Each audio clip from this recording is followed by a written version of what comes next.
السلام علیکم ملګرو، بشیر خان یم د پښتو ټیکنیکل ټیوب چینل نه.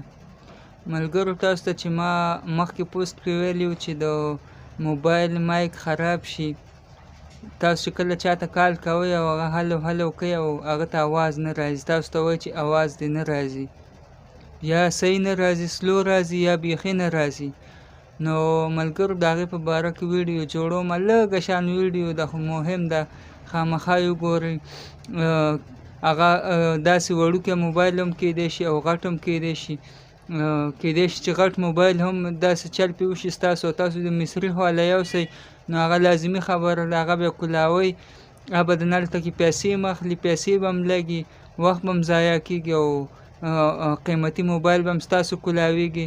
د هغې چې کوم هغه خاصیت دی هغه ورڅه کمیږي. صحیح ده که نه؟ د کولاوېدو سره دا وړه غوندې ویډیو ده. که تاسو چېرته زموږ په یوټیوب چینل کې نوي یئ، مهرباني وکړئ زموږ یوټیوب چینل هم داسې سبسکرایب، لایک او شیر کړئ او ویډیو هم وګورئ. ملګرو، تاسو کتلي که نه چې کله اواز چاته نه ځي، اکثر موږ وایو د دې موبایل مایک خراب دی. صحیح ده که نه؟ اصل کې هغه تاسو به داسې کار وکړئ چې دا د بجلۍ تار دا به سپین کړئ او د هغې نه به یو وړوکی غوندې نری تار وباسئ، دغسې چې د دې موبایل په سوره کې ورځي. اکثر داسې کار شوی چې دې کې یا خیره یا دوړه څه ورغلي، نو دا سوری بند شوی، د هغې په وجه باندې ستاسو اواز یا سلو ځي یا بیخي کم ځي کالر ته. نو تاسو به دا راوالی، دا ما څه موبایل دی که نه، هغه غټ هم کیدی شي او ما خو تاسو ته وویل وړوکی هم کیدی شي. نو دا سیم به تاسو راوالی داسې تاسو ته زه دلته ښیم، دا زما موبایل دی، دې باندې اوس اواز کم ځي. ما ته خلک وایي چې ته کال وکړې ستا اواز بیخي سلو دی. نو دا سیم ما راواخیستو ملګرو، دا به داسې په مزه مزه دې سوري کې تاو کړئ.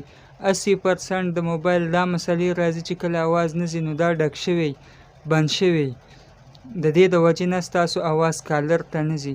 نو تاسو به په دې طریقه باندې د دې صفایي وکړئ. زه تاسو ته ښیم، دا زما د موبایل د مایک چې کوم دا ځای و، نو دا بند شوی او دې کې دوړې او هر څه ورغلي، په دې طریقه باندې بیا صفا کړئ.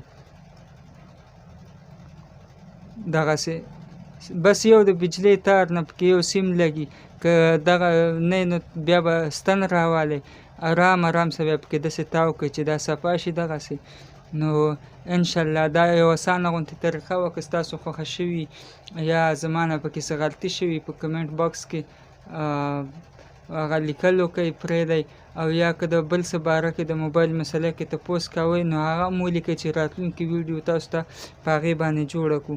او که خوښه شوي مې ویډیو لایک کړئ، مننه به وي، ډېره مننه.